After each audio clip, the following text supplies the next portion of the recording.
Private jet ज्यातून अजितदादा कायम प्रवास करत होते.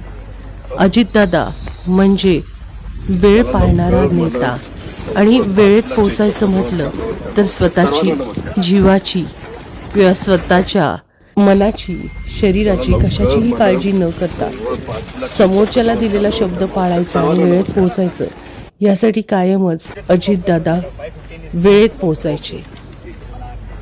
पंक्च्युएट असणारे अजितदादा असेच जिल्हा निवडणुकांच्या पार्श्वभूमीवरती सभा होत्या बारामतीला आणि म्हणून गडबडीनं मुंबईहून बारामतीकडे निघालेले आणि काळानं घाला घातला आणि आता अजितदादा आपल्यात राहिले नाही.